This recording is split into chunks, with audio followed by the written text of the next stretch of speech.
As Kenyans know, we disputed the 2022 election results declared by the then IBC chairman, Wafula Chebukati, and a minority of 2 commissioners against the express decision of a majority of 4 commissioners to reject those results. To our consternation, the Supreme Court unfortunately agreed with the IEBC. We refuse to accept the ruling of the Supreme Court as biased and lacking in proper jurisprudence. The Commission declared the results for all 6 elections conducted, and any contestants who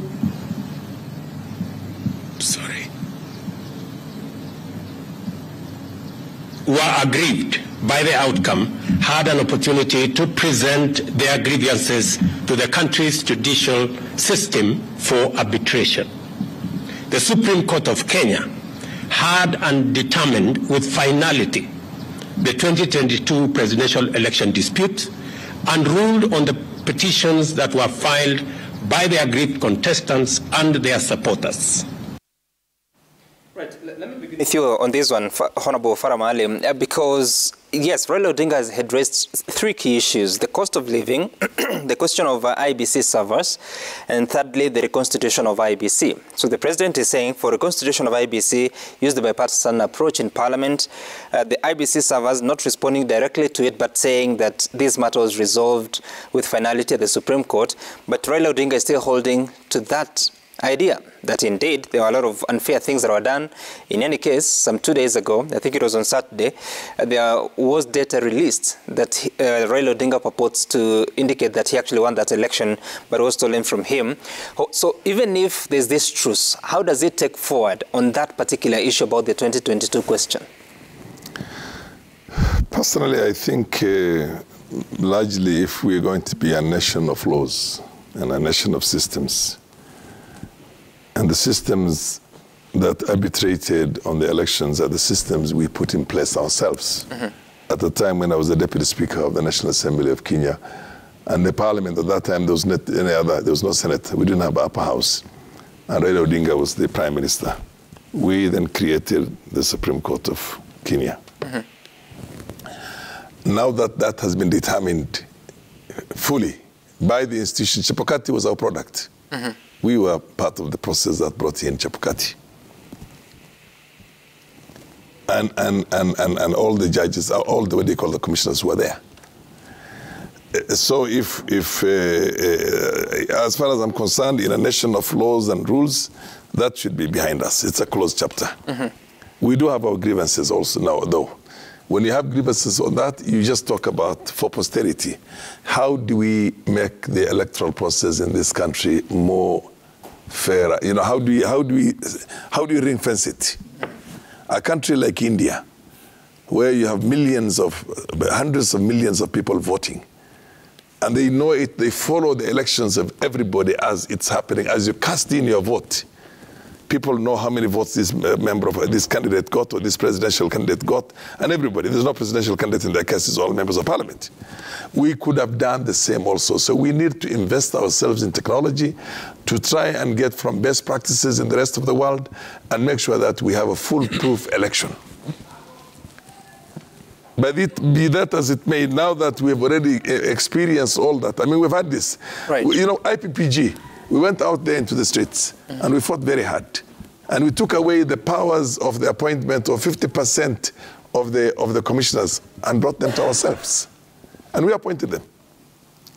And the same election, the election that followed, we contested it and we said that the election was not free and fair. It was rigged.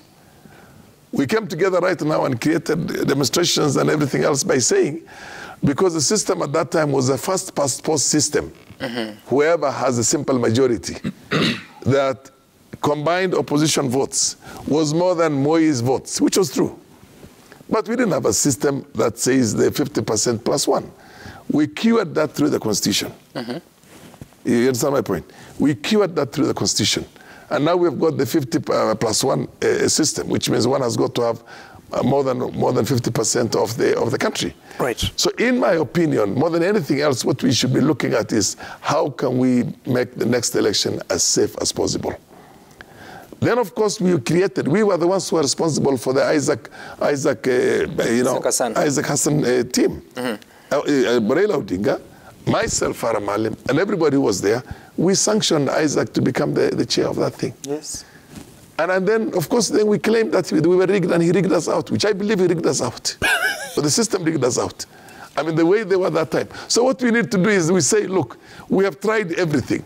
Even if we appoint 10, all the, what they call the IEBC commissioners ourselves there, tomorrow again somebody is going to say that they've been bought and somebody can say anything.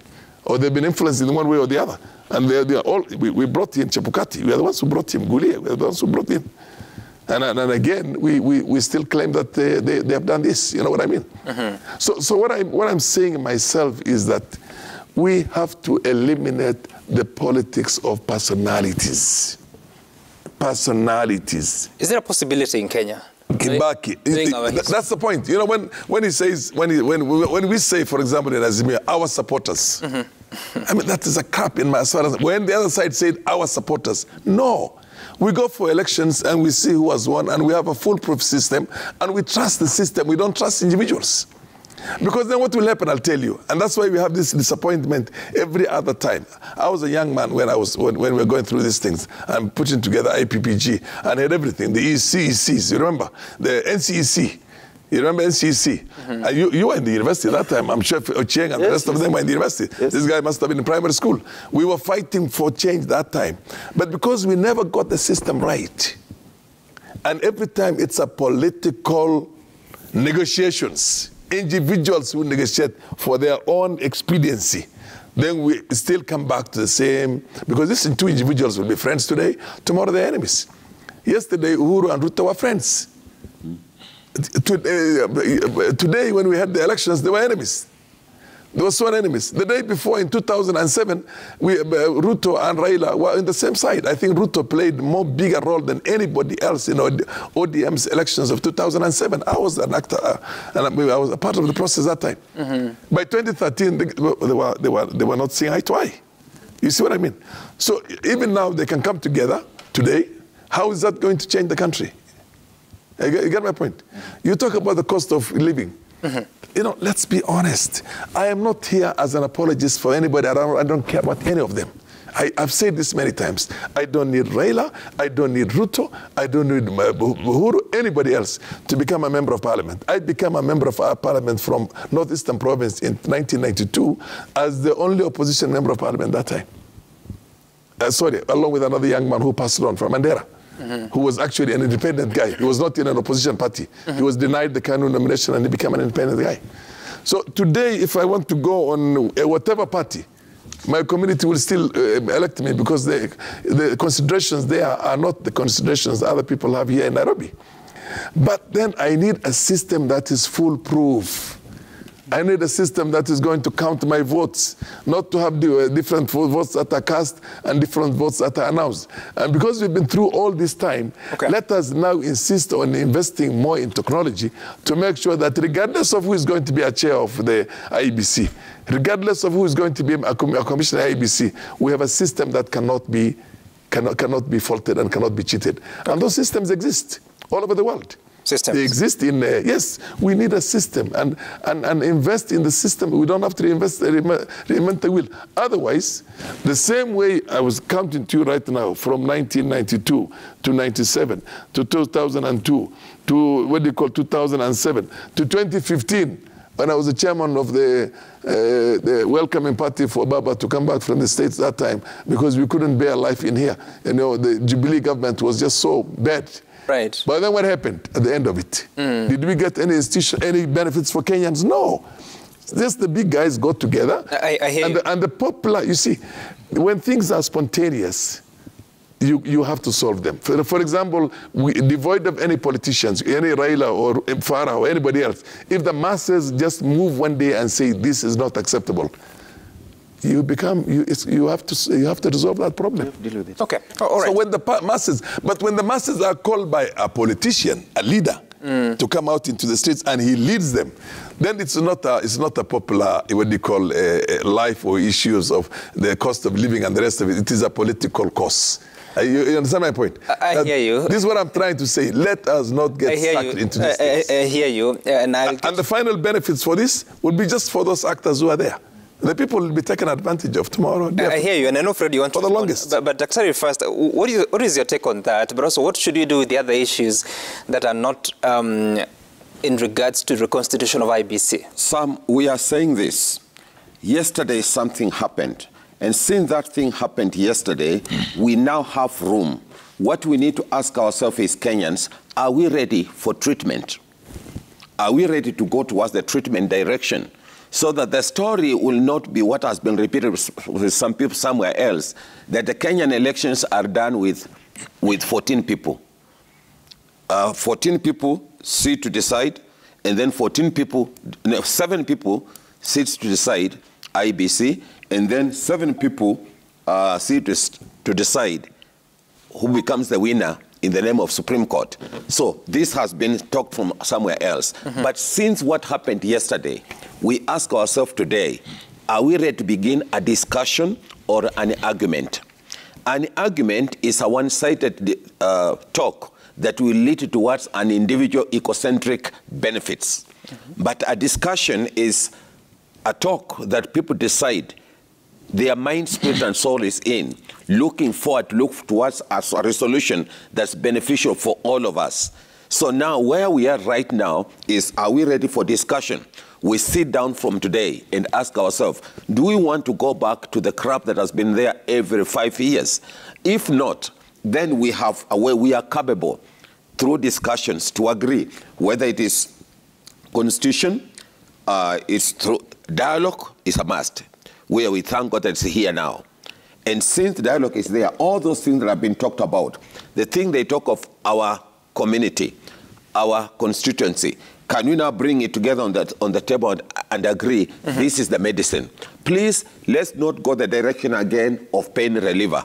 Pain reliever is what you call handshakes, is what you call head shakes, is what you call, oh, this we will get this. But now let's get treatment, and we can, as Kenyans, and come up with a better resolutions that leads us towards tomorrow. What is going to happen with the other agendas that Raila said should be discussed right now? Let's not brush them off. All the things that Asimio wanted, let's discuss all of them and then come to the resolutions that lead us in what tomorrow. forum? Because the suggestion, and he calls it suggestion, is the reconstitution of the panel to be done in a bipartisan manner in Parliament. So what about these other issues? This is why I'm saying, as Kenyans, let's not accept tricks right now that after 5 years again, we are back on the streets. Let's sit down with the president and the rest, with the teams that are working. Let's come up with an agenda, discuss and clear this. Right now, the elections are over. What's the issue? If the elections are over, we sit down on the table and plan for Kenya tomorrow and for our children. Let's not come up with something this to justify or to satisfy an individual. Let's not make it a Raila, a Ruto issue. Let's make it a Kenyan issue through discussion and come up with resolutions that will take us many years from now for our children. Okay. Fred, I'm asking that question because if you had to reflect on what happened in 2018, March 9th, after the handshake of President Kenyatta and Raila Odinga, it was said that they were shortly going to come up with a team that was going to look into some 9 issues that are actually listed, and that team was put together. It became the Building Bridges Initiative. So it would that time it would appear like it was very prescriptive. This time round, the president is telling them, like Honorable Cheng is saying, go to Parliament, resolve the issue of reconstituting the panel. And in the first place also, what does that mean for the Nelson Makanda-led panel, which has already invited applications and closed the applications on 20th of March. But do you think this process is going to bring a resolution to the other issues that you've been raising? Thank you, Sam. Honorable William Ruto said in his statement yesterday that he has carefully listened to the issues raised by Honorable Raila Amolo Odinga. He didn't talk of an issue. He said issues in his statement. In our understanding, he has acknowledged that there are important issues that we are raising as Azimio that require urgent attention. One of the issues, he has said that he is suggesting a bipartisan parliamentary process, and particularly the issue of IEBC. In our statement, we said that we accept and agree a bipartisan approach that is co-chaired, and we have said that committee should start work pronto. Now, there are certain issues that we have raised. The cost of living, one of them, that is very key and fundamental to the people of Kenya today and now. Those issues, again, must be addressed. But let me just take you back a bit so that I answer your question. The members of parliament deliberate and address issues of concern to the people. And that's why in our calls for demos, we used to say that this power that was delegated, if there's a problem with people we have delegated it to, then we can take it back and now go to the people. But now that the discussions are ongoing, we agree that there are issues that the members of parliament can address. Honorable Chieng and Honorable Fala and others can do that. But again, there are also other issues that as this process continues, will require intensive deliberation, both parties, to agree how do we progress. And that's why I started by saying the discussion has just started. In 2018, as we say, there were issues that were laid down, 9-point agenda, and those issues led to a task force, then they led into a constitutional reform proposal. Okay? Today, Honorable Ruto himself is already saying he did send a memorandum to both speakers, the Senate and National Assembly, on issues. He talked of official leader of opposition, National Constituent Development Fund, 2/3 gender, and oversight fund for the Senate. All those issues are issues that are okay and good. However, are there other issues that are of more concern too, just like the one you proposed? Yes. Is Azimio raising them? Yes. Last time, when our coalition leader, Raila Odinga, was in, together with Martha Karua Kalonzo, were in the demonstrations in Eastlands, he actually said that we must now start relooking at our constitution because the fundamental issues must be based on the constitution. We must look at that constitution. As Ochieng said, it's a living document. Are there gaps? And I'll take you towards one of the issues. We have what we call some general principle for electoral system. Our good friend here has just said that the transparency in elections is a doubt all through, and we now need to invest in technology. But the principles that require that we must have a free and fair election that is administered with an independent body, we have not seen that, even in the last election. In our view, if today the two factions, the coalition, is anything to go by, then it was not independent. Number two, the transparency in this election. Then those are the issues that, in our view, we think we must now go and look at. That issue can be done both outside. But based on the president's statement yesterday, do you think there's any possibility that those issues have been adopted by the president as part of his agenda? I think so, because the president went first. He made his statement and acknowledged in his first paragraph their issues. He went again in paragraph 8 of his statement and said he has listened carefully and quoted Winston Churchill and said, it doesn't matter who is right, who is wrong. But also we must sit and talk. Our leader, Raila Odinga, did say that we accept that gesture that the president has shown, and we are standing down. We strongly believe that Honorable Ruto has listened and is willing to go all the way to address together with us all these issues we have raised. But I'm just wondering, what formula would he use? Because if you are, first of all, to talk of constitutional reforms, the Building Bridges initiative failed through the courts, High Court, Court of Appeal, Supreme Court, and the basis was that the president cannot initiate a constitutional amendment process. Yes, through popular initiative. So what then must be different this time? And that's what I'm saying, because we have already the BBI as was ruled by the courts. But I'm looking at the issues that we are dealing with today. While the constitutional amendment process is one of them, there are other issues that might not require constitutional amendment. Like? Some of the issues that might not require constitutional amendment is going through the selection panel that which already will be resolved by Parliament. No, it has not been resolved, and that's why the president is saying it will be. It will be. We have not started it. It must start. And there are others now that will address this issue of winner takes it all. That is constitutional. Then how do we address the issue of high cost of living? I'll give an example.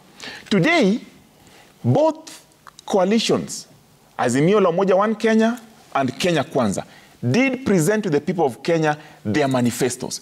We said in Azimio that we are looking at economic revolution, looking at social infrastructure, looking at governance. Those issues are still there.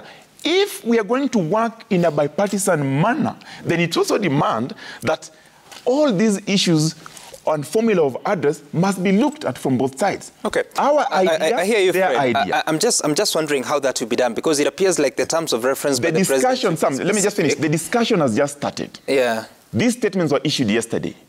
We want to encourage politicians, leaders, to ensure that within this 1 week that we have stipulated as Azimio, that something concrete must come out of it. Okay. I am sure between yesterday and this morning, a lot has happened. Okay. Honorable Cheng, the suggestion is specific to IBC issue, but even that, how will it be implemented? Because it is a suggestion. Is Parliament bound by it? Okay. And what happens to the Nelson Makanda team? Thank you. Allow me to say this. That yesterday was the 2nd of April, 2023. We will never have another 2nd April, 2023 in our lifetime. The IBC announced who the president is. There will be no other announcement of president in the next 5 years. The president of Israel is William Samoei Ruto for the next 5 years. There will be no servers to be opened, because those servers were opened by the Supreme Court order that are passé. They will never happen again. Let's agree on that, Sam. And so whether they want to call him Honorable Ruto, President Ruto, he's the president of the country. And some respect to him in that regard is really in order, in my opinion. Number two is, I told you this, and I want to repeat it. And I will say it in jest, but I just want to say it the way it should be said. That the president believes what he said in the campaigns. That you can make Oburu Odinga the chairman of IBC, and he'll be fine. This is what he said yesterday in so many words, in my opinion. You want IBC opened up? Have it. That's what he's telling you side. And so he's bending backwards, in my opinion. Of course, he says the law is there, and he knows that not by his action can what has been done be undone. There is nothing that the president can do about the IBC panel, by the way, because it's the law. So it has to be changed in Parliament. It has to be reviewed. And then we say, because what his issue is, or the issues are that, one, the composition of the panel, the Public Service Commission, they're saying that there are too many of them. I think there are 3 or something. And he says this must be changed, which I think is what's going to happen.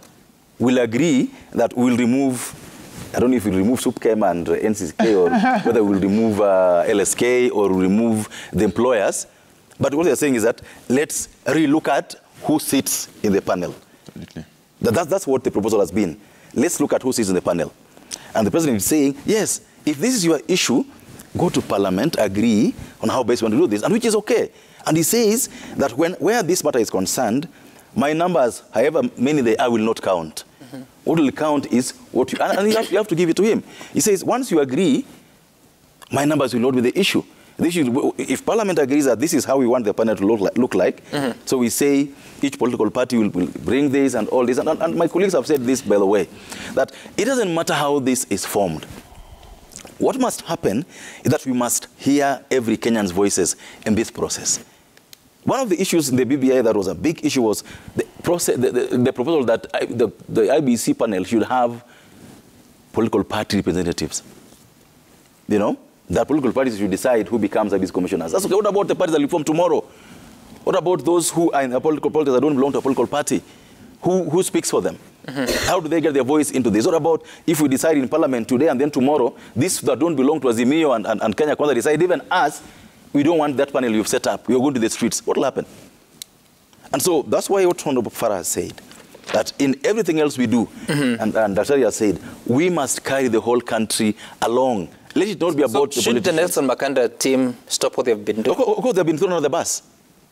With this proposal, they are no longer relevant. They have nothing to do.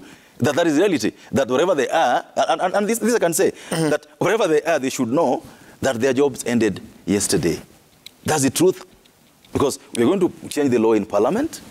We're going to have a new panel based on what Azimio is saying they want. That is the truth. Let us not even learn. So do you need any instrument to stop what has been going on? No, someone may go to court. But what will happen is that going forward, they'll be asked to go slow on what they're doing so that we give dialogue a chance. Because if, for example, Sam, you're being told that your job is in discussions. Yeah, we want to change the panel and you have the panel existing. What is the reason we'll continue with your work? It's going to be irrelevant, actually redundant, basically, by this. And so that is the position. The truth is that there'll be a new panel to set up the IBC. But there's another issue that I wanted to speak to before we leave that matter. The issue of the cost of living, and these are the issues that Azimio talks about, you know. We went to the campaigns and every said a manifesto. The issue of cost of living is a manifesto issue. It isn't a legal issue or a constitutional review issue. It can't form part of discussions because you cannot force Kenya Kwanza to implement Azimio manifesto. It's just not possible. Azimio had a manifesto, Kenya Kwanza had a manifesto. So in terms of how they'll deal with the cost of living, how they'll deal with the fuel and all these things, this must be left to the best abilities of the government of the day. The discussions about how this should be done will be done again in 2027 when campaigns come. But in terms of how the president and his team will run the government, I believe should be left to them based on what they present to the Kenyans in the campaigns. And then the issue of winner takes all. I want to say this, the state face, but with a very heavy heart. The last election was the best we ever had in this country. These last elections, I can tell you without a shadow of doubt, was the most transparent, the most fair elections we have seen in our country. There was no system breach. We were told. There were several attempts at breaching the system. No system breach. The biggest issue we have is not IBC systems. The biggest issue we have is not even the commissioners. Because it pains me to hear the Azimio leader saying that he had 4 commissioners and Ruto had 3.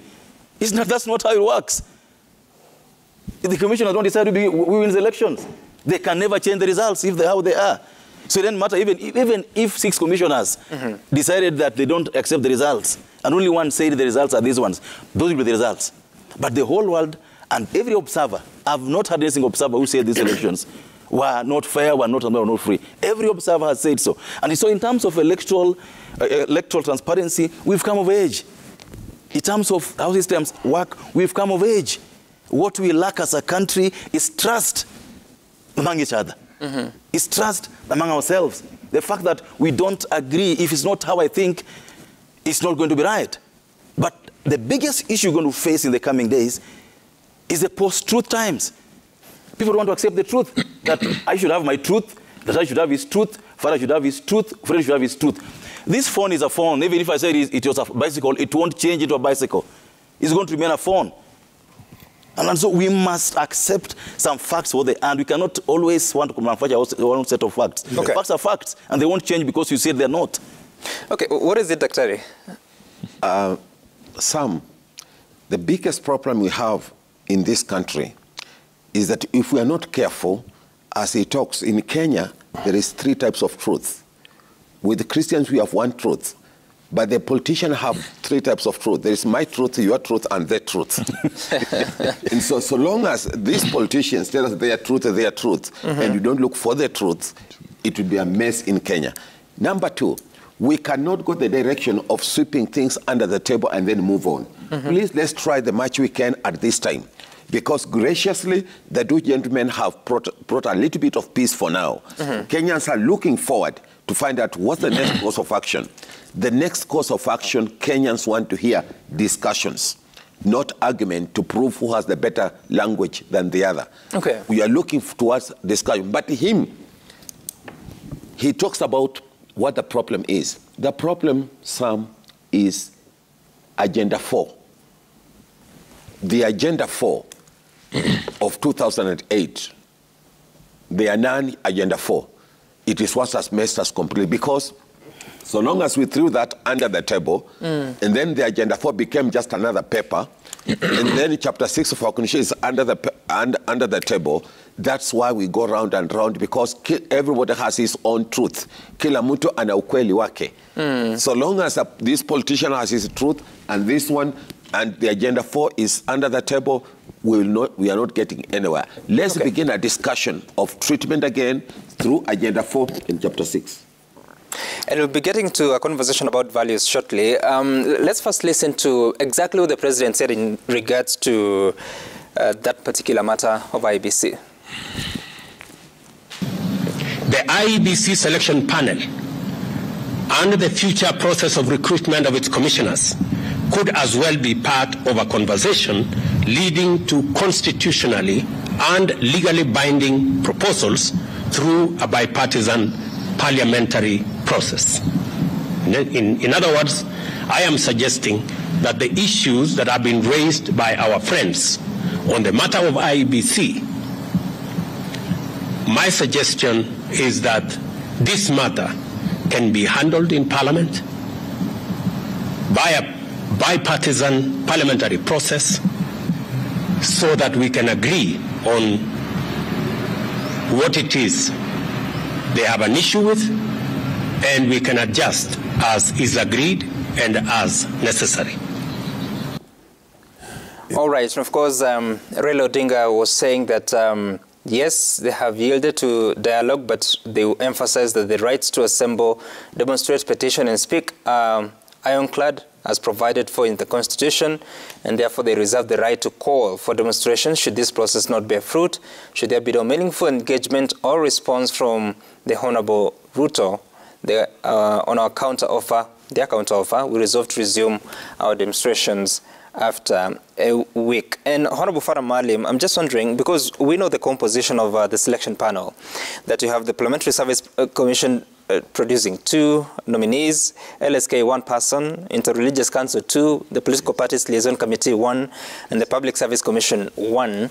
So even if there's to be a conversation in Parliament, because now it appears there will be, how do you change those? Until you change the law. Because this is both constitutional and statutory. So even if whatever Ruto means, a presumption is that he wants it to come back to Parliament to see if we can change it. And if it's the constitutional element of it, is very tricky. It's an act of Parliament, really. It's an act, I know, statutory. That one is statutory. But the statutory one is Parliament has to change the law. And whichever way Parliament, and when you look at it right now, the framers of that, which was part of, was basically looking at the safest way. You're trusting institutions. You're trusting Parliamentary Service Commission, which is bipartisan, by the way. You're trusting the religious sector, which is multi-partisan. It's not bipartisan. Watch out. Yeah. I mean, you're many. You're multi-partisan. Yeah, that's the truth. And then you're trusting. You have too many Christian, what they call bodies there. You have the Muslim bodies. You have the Hindu. You have all that. And all that. So basically... Maybe one is multi-sectoral. Multi-sectoral, whatever. Multi-denominational, you could say. Yes. Multi-denominational or multi whatever. So basically, in my opinion, I don't even understand that. Let me tell you one thing, Sam. Sam, there's a time we were trying to get together as opposition in the 90s to get rid of Moi. So we toyed with everything. We couldn't get an opposition unity. Finally, we said, let's put in a law that says that nobody can run who is above the age of 70. You remember that time? Yes. There was that kind of thing. And the whole idea was only targeting. You see, when you want to try and make changes, just to make an expediency of that moment itself for an individual, it doesn't go anywhere. Let me give you one example. Sometimes I wonder why politicians do not even listen to themselves. For example, there is one of the demands right now that the system is killing the multi-party democracy in the country by trying to woo members of the opposition into the ruling party. It so happened that we were in the opposition, and my good brother Raila Odinga went and joined with Moi. Actually went into a merger. You see what you did yesterday, if you want to find fault with it today, because it's what you're doing it. Because you're not the one who's doing it. It's a problem. Okay, when it comes to these things, I'm in Azimio. I have voted for the longest myself for an Odinga. I voted for the father and voted for the son for the longest. The only time I never voted for Odinga is when there was no Odinga on the ballot, which was 2002, and that time I voted for Nyachai. I had an opponent against me in ODM in the elections in the DAP. Even as a coalition, the party did not sit down there, the coalition, and say, Raila did not say, oh, Farah is this man who has always been there, he's a senior politician, he's, you know, we can see all the indications that he's going to win the elections. No, he tried his luck there to get a member of parliament from his own party to be there instead of me. Notwithstanding all the history we had together. You get my point? So why do you find fault with somebody else who's also trying to increase his numbers in parliament? You get my point? I'm not there myself. But is it fair, Honorable Malim, because you elected on what's good for the Wiper ticket? Yes. You elected on a Wiper ticket. Is it fair that you stood for election in Dadaab on a Wiper ticket, but when you get to parliament, you realize that you can actually work with the other side, which now is in government? Is it fair for political Provided I do not, democracy? Listen, I have not done that myself. No, and I've never done it. It's an example. Listen, hang on, let me tell you. has done that. Hang on, let me tell you. Ochieng has a perfect right to, you see, the right of association is not limited. The only time when you have a problem is if Ochieng decides to fold his party now and join UDA. Then he has to go for a by-election. You get my point? He has to go for by-election. But for him to have a difference of opinion with his own leadership, the way I am right now, I have a difference of opinion with my leadership. I mean, my friend, my good old friend, who is a serious Democrat himself, who doesn't find anything wrong with me because he says, look, you have your right, so you proceed on, you're doing that. I'm opposed to the demonstrations. But he is part of the demonstrations. I'm talking about Kalonzo Musyoka. You see what I mean? That right cannot be taken away from you when you're in parliament. This is not an employment. You are not an employee of Azimio leadership or UDA leadership. If an UDA member of parliament today decides that the manner in which the government is being run is wrong and opposes that, there's nothing the party can do about it. The law is very clear. It's only through his resignation or maybe, you know, there are ways. It says which way. None of them says that when your party is not happy with you, they can, you know, withdraw their nomination to you. Rather, what do you call it? Your party membership, and you lose your seat. No. That was the single-party days of the early days of KANU. And we come along... So you see no fault in members of the ODM? That has absolutely the right of association. The same way people say that we can picket, we can associate, we can demonstrate the way we want, is exactly the same way a member of parliament who is elected can use his conscience and say that I'm opposed to this idea from my party, and I'm in line. Haven't you seen Democrats vote with Republicans, and Republicans vote with Democrats? Haven't you seen Labour Party folks who vote with the Tories and Tories party members who vote with the other side? Let me just finish now what I'm trying to tell you. That, as far as I'm concerned, is not a condition. This is an experience. On the issue of the cost of living,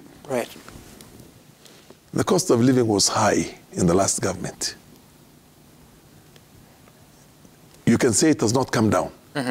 And you can say that UDA had promised to bring it down, and they failed to bring it down. If I'm in the opposition and I lost UDA, I'll be happy somewhere sitting saying, I'm stock taking. You see, you people voted them, and this is what's happening to you. Whatever wrong they do, use it for the next election. I mean, that's how democracy works.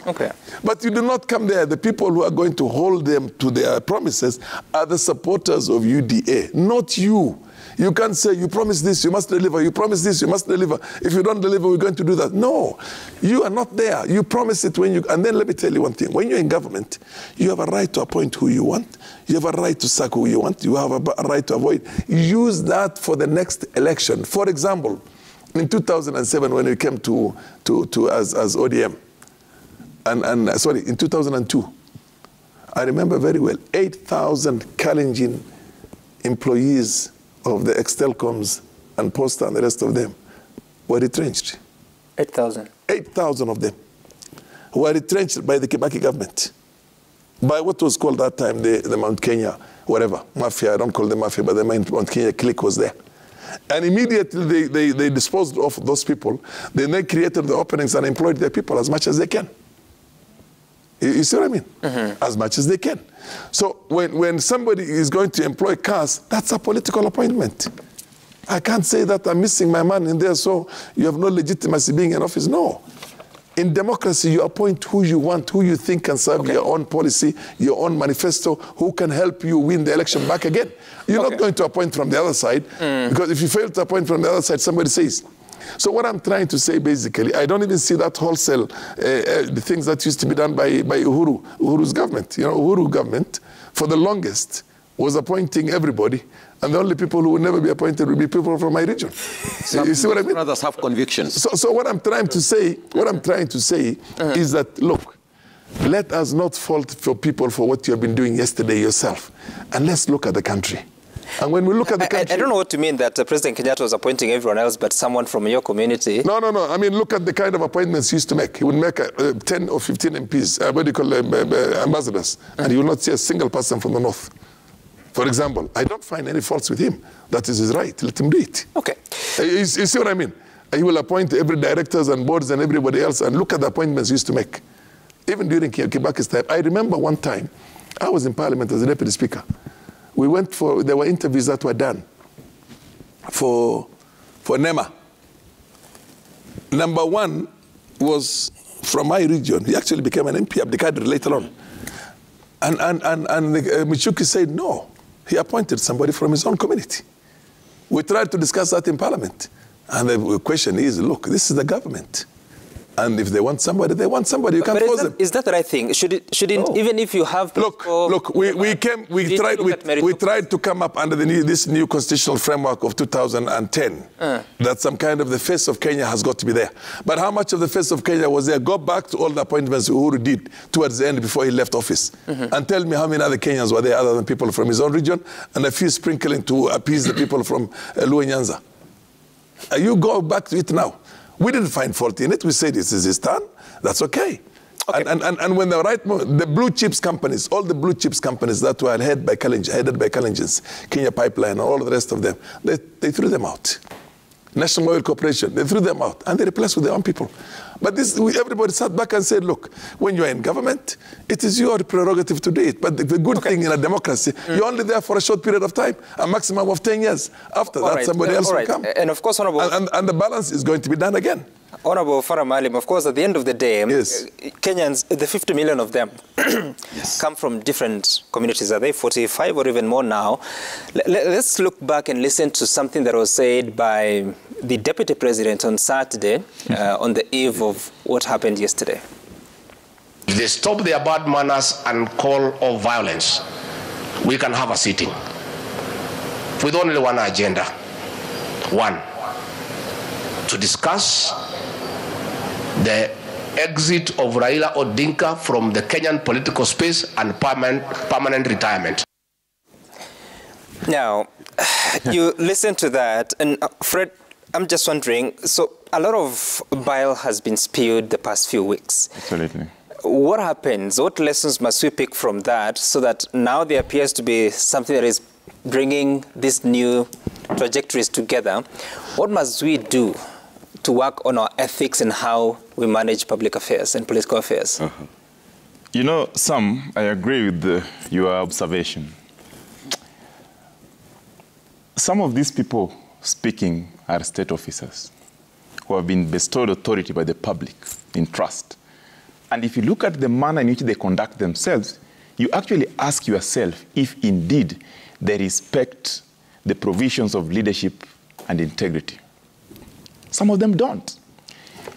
Most of them. This is unfortunate because from such talks, somebody would wonder what would have happened today if the mega Monday would actually happen. Now, I agree that within a political formation, there could be divergent views. If you listen to to Honorable Ruto yesterday, his statement, and listen back to what Honorable Rigathi was saying, you can actually be tempted to conclude that they were not speaking on the same page. But he was there.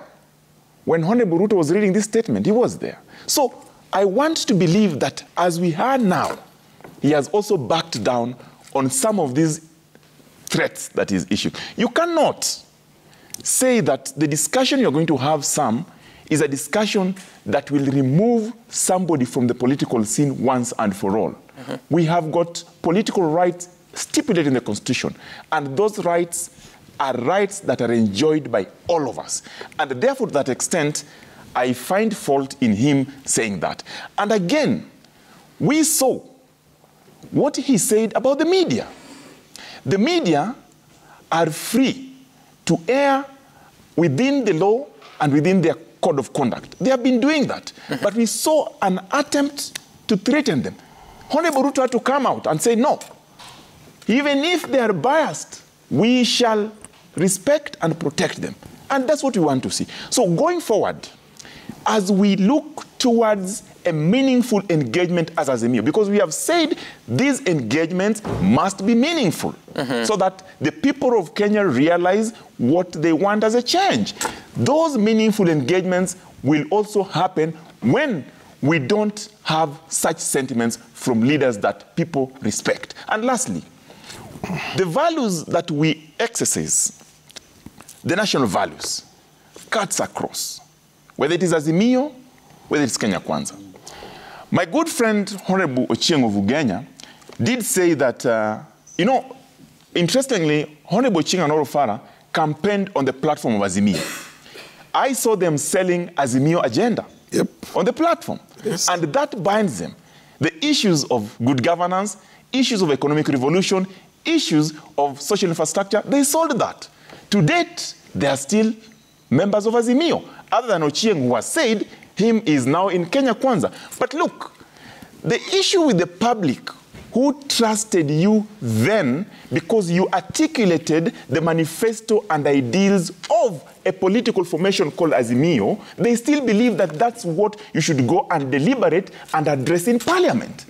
So we cannot run away from that. Even if you want to say that, me, I am free, it's okay. But the public will ask you and appraise you after 5 years on that basis will severely punish you if you did not, commit and address their issues. Now, these issues of national value, some are very important.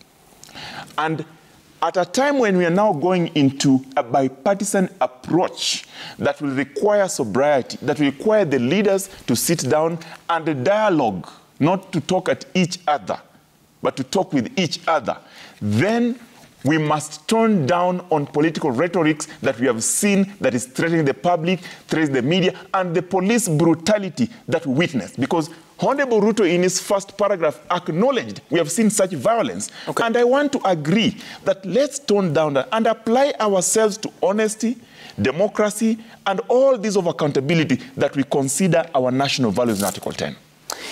Honorable Cheng, what is our problem? Because just last week, we saw some private property being invaded. A few days before, we had seen some leaders saying of property can be attacked, including property of a former president. So what is this that we must do? Because this appears now it's a cycle. What is it that we must do to ensure that yourselves, as leaders, the political leaders, you're not just speaking to the extent that it ends up inciting people, but also you're mindful of what happens, because after all this, some few people have been killed, property has been vandalized, then there's a truce. The politicians are happy. It's all political stupid, if you asked me. I think as Kenyans, we've allowed our leaders to get away with so much. That I can tell you for sure. As politicians, we get away with everything. Every stupid thing we do, we still go back to our constituencies and people clap to us. It's upon Kenyans to decide the kind of country they want. And they'll decide so if, one, in my opinion, they believe in democracy and the results thereof. If democracy can't work for us, it's going to be anarchy. And part of democracy, Sam, is to accept, once you go to an election, accept the results of those elections. If you don't accept the results of those elections, go to the forums that are provided for in law. Go to court, abide by the court decisions. The reason that we have gotten where we've gotten is that in so many ways and so many years, we've worked our things outside the law. So everyone believes that you can break the law and you get rewarded for it. You go to the streets, make noise, you come back, sit down, you get what you want. You go to an election, lose an election, make noise, cause ruckus, you get what you want. It's sending the wrong signals. And so, like I've said, this issue of us respecting the law should be across the board, not the chicken thief who is given 10 years in jail, and the person who now decides to vandalize the railways and do the things else is rewarded by being spoken to, being told now you can get what you want because you've done all these things. The law must be applied, in my opinion, equally to everybody who breaks the law. If we don't do so, and classify some as political crimes and some as criminal crimes, then we will lose the country. Let's apply the law equally. Number two is presenters of politics, Sam. I still want to get it back to Kenyans. You will not elect garbage and expect better leadership. It is what you elect that what you will get. It's not a miracle. If you elect a vandalizer as a leader, you'll get that in return. If you elect people who are clean and who want to lead the country, you'll get that in return. So let's not hope that we'll get good leaders by electing bad leaders. No. Let's start it from the elections coming all the way. And finally, Sam, on the matters on the table today. People say that Ochieng left. I'll say this probably the last time on Citizen TV, that I'm in Kenya Kwanza by the decision of the party called MDG NEC. We decided to leave Azimio and join Kenya Kwanza by law, and nothing will change tomorrow, Fred. And like Honorable Farah has told you, it cannot only be good when KANU leaves its bucket and joins Kenya Kwanza, that becomes good. No, it won't happen, because if now today ODM left, wherever it is, and join Kenya Kwanza, then that is good. But it's wrong because David Ochieng and MDG left. We are where we are because we wanted to be there. Finally, Sam, as we get into these discussions as proposed by the President and the Honorable Raila Amolo Odinga, I want to request all of us, let's carry the country along. Let's carry women, let's carry young people, let's carry the church, let's speak for everybody. Let it not be about what Azimio leadership wants and what Kenya Kwanza leadership wants, and it ends there. Because then we'll come back to the same cycle. Let's speak for the country, and above all, if there are things that we need to change the Constitution, it's now 10 years. And in the last parliament, in the 11th parliament, there was a committee headed by the Honorable Mutava Musyimi that did a review and what they called an audit of the Constitution. If there's anything to be done about the Constitution, let's not do piecemeal. Let's carry everyone else along. Let's look at that report and another report that may have been done about some of the things that we need to change the Constitution, and carry this together, not just these few issues that are being raised recently. All right, Honorable Ochieng. Daktari, I want you to have the final word because you are practically out of time, and it is specific on, because when you sit and watch, if the solution was ultimately going to be a bipartisan parliamentary approach, we have had Parliament, the 13th Parliament, since I think it was 29th of September 2022. Do you have to go through all that of chaos? And secondly, what do we do to our institutions so that they can resolve some of these issues which they actually have the ability? We did not need to go all that long. We did not need even to waste all this time, even up to yesterday, so that the country can cool down. We needed to do it early. But the problem, Sam, is the issue of convictions and value system. My colleagues, my friends who are here, they'll tell you I moved from here to here. What value system did you follow? As we talk about the law, maybe we might have also missing something that I did not tell you about canonical law. There is the secular law and the canonical law. How does the canonical law marry the secular law? So that your convictions, your value system tells you where you are heading and where you are coming from. Did we need to go all this long? No, we would have done this early if it's through Parliament. But what I'm again saying, way forward, Parliament alone is okay. Because Parliament, these people are interested with their own interest. But let's remember, there are Kenyan issues which can be articulated through Parliament, some, but there are Kenyan issues that need to be articulated by Kenyans themselves. And when they say, I'm representing people, they need to know one thing. If you are representing people, you have 7 million, you have left other millions out, not on your interest.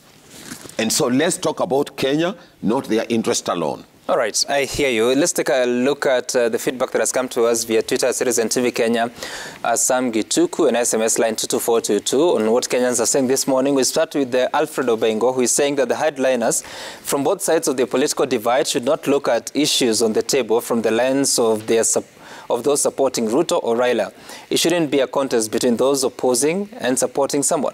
The main agenda should be Kenya and how we can move Kenya forward in a bipartisan and inclusive manner. All right, someone else, this should be on Twitter now, at Citizen TV Kenya. Odongolo Rex is saying, I think the only key agenda to be put on the table first is the high cost of living. Without this, the challenges affecting the common Mwananchi will not have been resolved. Sawe, the actions of Ruto and Raila yesterday exemplify the behavior expected of statesmen prioritizing the nation over their own ego and self-interest. It is encouraging to see them seeking a solution within the bounds of the law. Kiprono Abraham, Kenya will not grow economically and politically if we kill opposition in the name of handshake. We must strengthen institutions, including the opposition. Let's talk and continue talking, because when we stop talking, Kenya will die. Godi Baraza, the Ruto-Raila truce is a harbinger of the unity of purpose. The options for talks has all long been on the table, and as a country, we must encourage and foster a consultative engagement between the Kenya Kwanza administration and the opposition. Then Engineer Lazaro, newfound truce between Ruto and Raila is showing to the world that Kenya is now mature enough to solve her issues locally, minus direct involvement of external forces. Let them resolve the cycle of violence at every election once and for all. Honorable Mali may disagree with you on that. Which is that? Yeah, the specific issue about the external forces, because he believes that Senator Andrew Coons had a great impact on this. The only time Kenyans worry is when they're told you'll be taken to the court, ICC or these kind of things. And that's the time when they come back to their senses. Okay, all right, gentlemen. Honorable Farah Maalim from the DAB, Fred Okango from KANU, Dr. Alphonse from NCCK Nairobi, and one David Ocheng from Ugenya constituency. Thank you for making time for us to have this conversation. And we'll continue to have it, to look into the progress made after the statements yesterday. Up next is Sporty Monday with Ilis Raburu. He'll be telling you why he's not very happy. He's not too happy this morning. Bye for now. My name is Sam Gituku.